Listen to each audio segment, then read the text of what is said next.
In today's video, we're going to discuss the summary of Macbeth Act 1 and Act 2. But we're going to discuss the gist of it scene-wise. So you can watch this video right before your examination so that you can recall what happens in these acts and scenes. So let's begin. So Act 1 contains a total of 7 scenes. So Act 1, Scene 1. In this scene, there are 3 witches who are planning to meet Macbeth as he returns after defeating MacDonald. So there is thunder and lightning that's happening and the witches are present in the desert heat. And the scene ends by all of them saying, fair is foul and foul is fair. So according to them, fair weather and good things are foul or bad, and only bad things are beautiful to the witches. So scene 1 ends. Let's go to scene 2.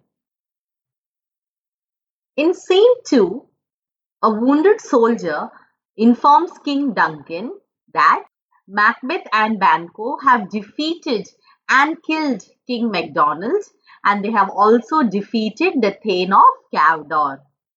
So after listening to this news, King Duncan orders the execution of the Thane of Cawdor and also bestows the title of the Thane of Cawdor to Macbeth.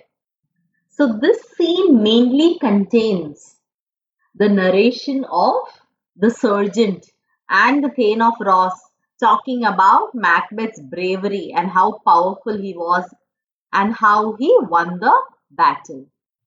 So in scene 3, as Macbeth and Banquo are going towards the heath which is present near the battlefield, they meet the 3 witches. The first witch says, "Hail, the Thane of Glamis." The second witch tells Macbeth, "Hail, the Thane of Cawdor." And the third witch says, "All hail the future king." So Macbeth is shocked about what the 3 witches are saying. Then Banquo tells the witches to give them. Then Banquo says, "You have greeted my friend with honors. Tell me something about myself." So they tell Banquo, "You are lesser than Macbeth, but still greater. You are not as happy as Macbeth, yet you will be happier. Your descendants will be king, but you will not be the king." And then the witches vanish. That is when the Thane of Ross comes and conveys the same news that Macbeth has been bestowed the title of Thane of Cawdor, and both of them are shocked. However, Banquo warns Macbeth saying, "We cannot trust the evil intentions of the witches because they might be up to something." But by then, Macbeth is having thoughts of killing King Duncan because he wants to be future king. Now coming to scene 4, the news that the Thane of Cawdor has been executed is received by King Duncan, and then Macbeth enters to meet King Duncan. King Duncan thanks Macbeth for the victory in the battle, but Macbeth says that it was his duty to do so. After that, King Duncan announces that his eldest son Malcolm will be the heir to the throne, and then announces that King Duncan wants to go to the palace of Macbeth in Inverness. As soon as he listens to this, Macbeth immediately leaves for the preparation and also to inform Lady Macbeth that the king will be coming there. So that is the end of scene 4. Moving to scene 5.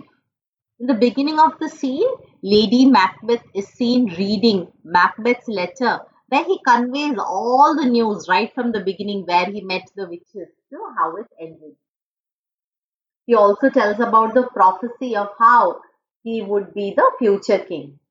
However, after reading the letter, Lady Macbeth fears that Macbeth has a lack of ambition and he does not have the evil intentions to seize the crown. Then a messenger brings the news that King Duncan would be arriving in their palace. That is when Lady Macbeth makes up her mind and plans to murder King Duncan. So she says, fill me with evil intentions, unsex me, remove my womanhood, make me less of a woman and more of a man, and fill me with deadly cruelty. And he also asks to cover the world with dark smoke so that even heaven won't be able to stop her from killing. After that, Macbeth enters the castle and Lady Macbeth tells Macbeth, conceal your emotions. Don't let anybody know about our true intentions and leave all the rest to me. I will do the needful. In scene 6, King Duncan arrives in Macbeth's castle and he admires the castle and the freshness of air. Lady Macbeth warmly welcomes King Duncan into the palace, but Duncan says, you have to thank me for the inconvenience I am causing you because me coming here is coming from my love to you. Lady Macbeth tries to please King Duncan, saying that even if we double and double the service again that we will do to you, it will be nothing compared to the honors that you have given us. And she says that everything that we have is at your disposal. And then they both go to meet Macbeth. Coming to the final scene of Act 1, Macbeth is alone and he is grappling with the decision to kill Duncan. He's conflicted because on one side he's ambitious and he wants to become the king, but on the other side he is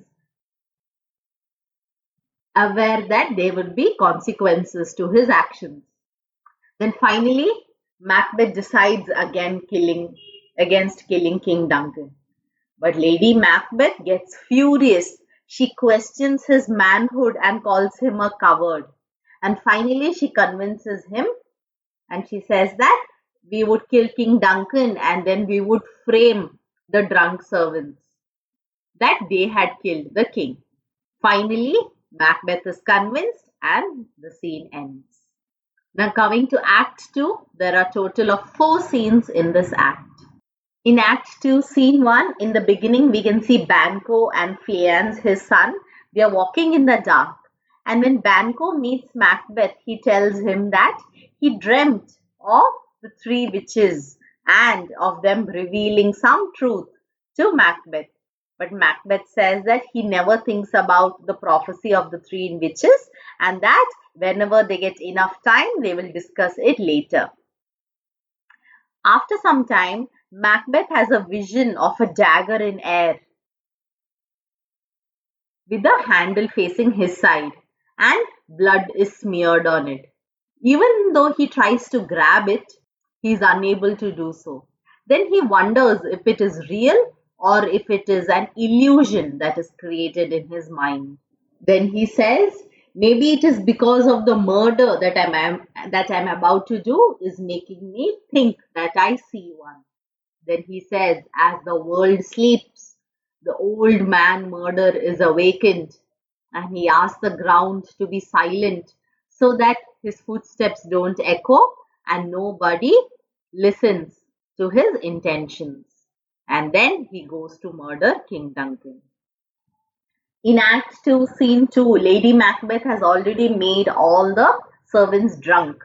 So she says that the drunken state of the servants has something that has made her bold. But however, she reveals that she was not able to kill King Duncan herself because while sleeping, King Duncan resembles her father.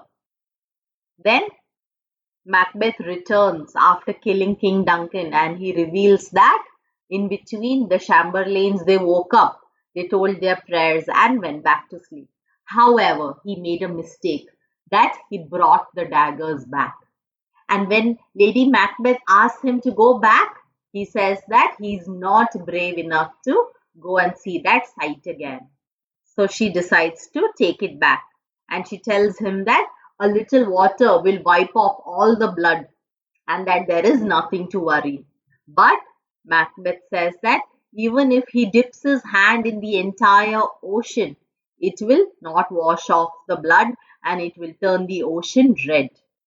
So here, Macbeth has started to feel guilty for his actions. In Act 2, Scene 3, in the beginning, we can see a porter who had actually come to see King Duncan, and he imagines himself to be the gatekeeper of hell.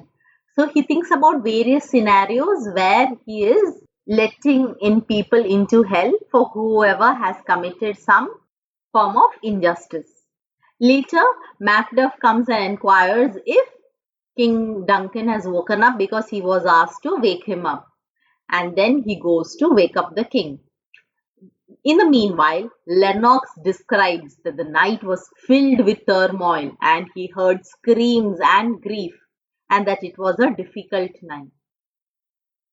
By then, Macduff returns, saying that King Duncan has been dead, and he talks about the horror and he bids everyone to wake up. Lady Macbeth acts innocent, and as she listens to the news, she faints. And Malcolm and Donalbain also get the news.